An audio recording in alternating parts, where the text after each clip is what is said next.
Hey, we got a pork butt here, and we're gonna try to make some buckboard bacon. See if I can go around this bone. Don't have a whole lot of this. I'm just kind of taking off a little stragglers there. Okay. There's some fat there. It's not very thick. Okay, there's that one. Now let's see if we can debone this one here. That there will make a soup bone or something out of it.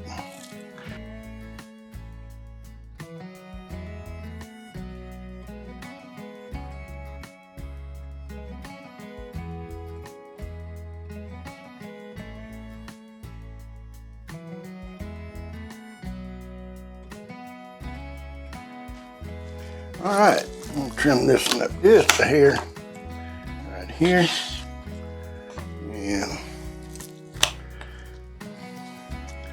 straighten it up a little there. There we go. Okay, our meat came to, let's see, it came to 1,628 grams, which is about 3.5 pounds. And 1,000 grams of water, basically a quart. And I added the water and the meat together and used 3% salt from that figure and 2% of sugar, and then combined them all together, 2,759 grams, and times that by 0.25%, comes out to 6.9 grams of pink salt. So we're going to add our salt. Let me get a whisk here. It's just a kosher salt is what I'm using. We'll put it in there. And the sugar actually comes out to about 1/4 cup of sugar. Now, we'll mix that around, get it really good and dissolved.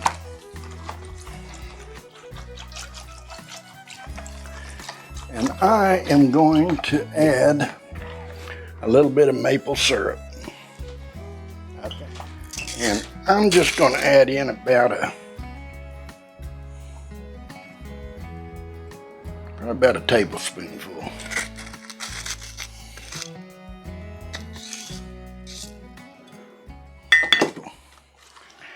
Now we want to make sure this is all dissolved. Get it all in there. Now I haven't put the curing salt in it yet, so I'm just going to try to take a taste of this. I believe that's going to work.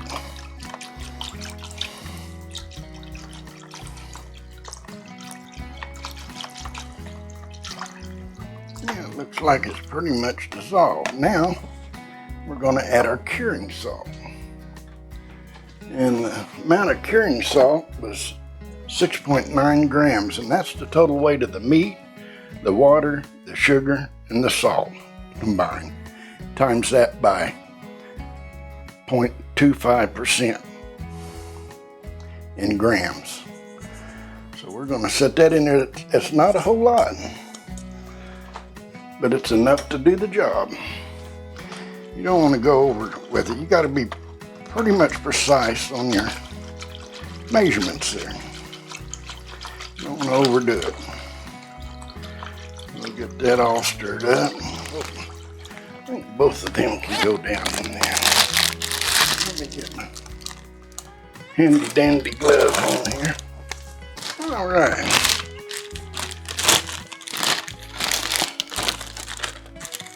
Okay.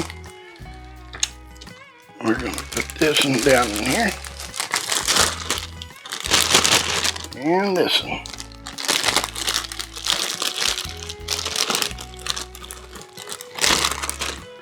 Again, this is what they're called, buckboard bacon.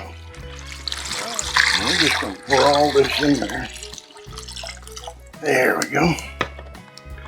Now, I'm going to take and remove, oops, as much air as I can. Hopefully, it's not leaking, but I'm going to have it in a pan just in case. Okay, we got it in our brine, and we're going to let it go for a good week, maybe a little longer, and then we'll come back. We'll drain the brine off of it, pat it down, let it air dry, and then we'll get it on the smoker.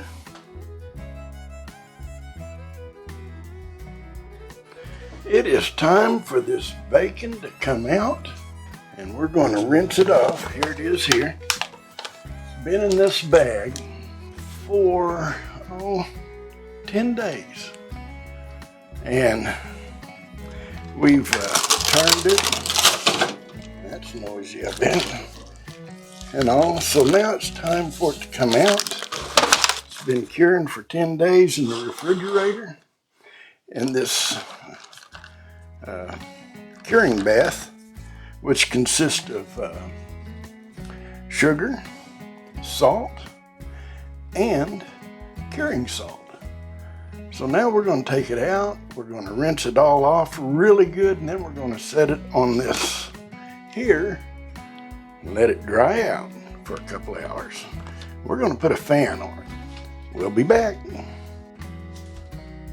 Okay, we're going to have them on this rack. I'm going to pat them dry the best we can.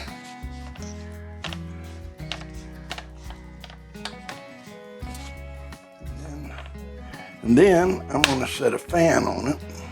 Okay, we have a fan running across the meat.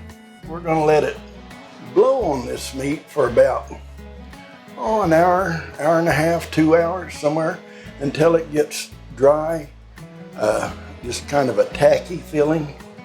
And then we're going to fire up the smoker, and we're going to smoke it at about 180 degrees for 3 or 4 hours. Maybe longer, and then we'll turn it up as we go along. And we're going to look for an internal temperature of 152 to 155.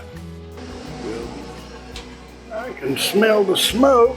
Smell it, it's getting ready. It's going to fire up here in a minute, and we'll have to let it go until it clears. Yeah, I can see a bit of smoke coming up. Okay, we noticed the smoke's all cleared up. Now we're going to shut the lid. Well, it's fired up. It's showing about 180 degrees down there on the temperature where we have it set. We'll be back. All right. I've done applied pepper. I wanted to put a pepper on this, just a coarse pepper. And I got this side done. We're going to flip it over and do the other side while it's tacky. Now, we'll get that all covered here.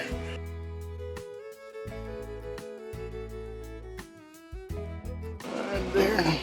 Yeah. Okay. We'll get these set in there. Set one right about here, one right about here. And then we're going to let that go low and slow for about 3 or 4 hours. And you can see that it is holding at 180. Yeah, about 3 to 4 hours. And then we'll turn it up and go for an internal temperature of 152 to 155. We'll be back. Okay, let's take a look at it. Not bad, looks good.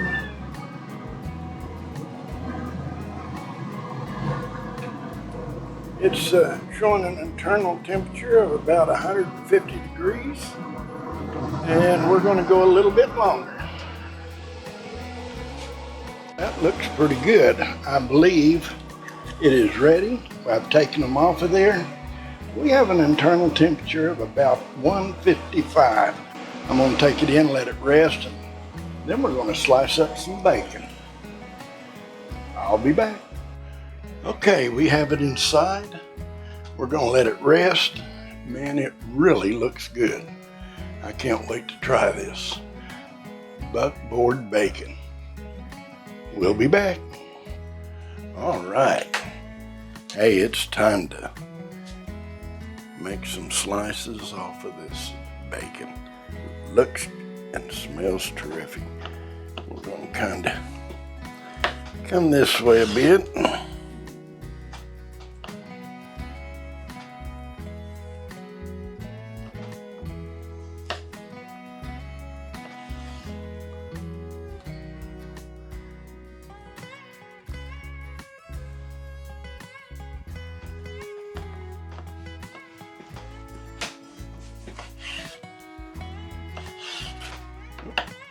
Now we're going to set it in a frying pan, fry up some of this. The thing about this bacon, it is pretty lean. And this here, I've tasted already, and it tastes just like bacon. Oh, it is good. And I smoked it with pecan and apple mix. That's my go-to. But I did buy some wild cherry I'm going to try. It'll be mixed with the pecan also. And I put pepper on this one. This really tastes good. It tastes just like bacon. It's leaner, which is a good thing, I believe. All right, here we are. We got our homemade bacon, fresh eggs from our chickens. Hey, we're gonna have a nice breakfast.